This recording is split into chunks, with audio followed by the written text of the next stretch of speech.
In today's video, I'm going to teach you how to use a Pump.fun Bumping Bot.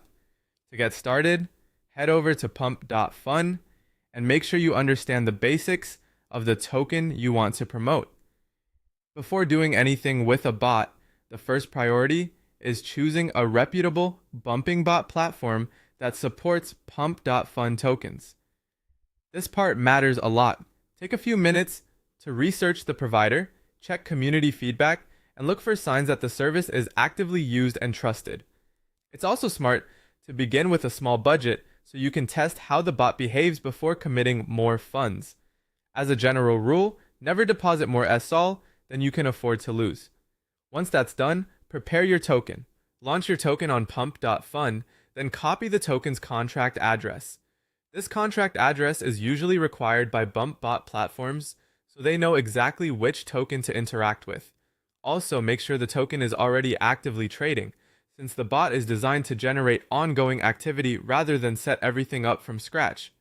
Next, fund the bot wallet. You'll need to create or import the wallet that the bot will use. After that, send SOL to that wallet and keep a little extra available for transaction fees. That extra balance is important because the bot uses these funds to perform automated microtransactions, and fees can add up over time. Now you can configure the bump settings. Most bots will let you adjust things like the number of wallets, the bump amount, the delay between transactions, the number of bumps per minute, and the priority fee. If you're new to this, it's usually best to use smaller transaction amounts and tune the frequency based on your budget. That gives you more control and helps reduce unnecessary spending while you test performance.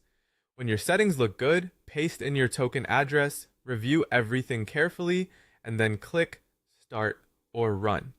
At that point, the bot will begin executing automated buy and sell transactions to create activity around the token. As the bot runs, monitor its performance closely.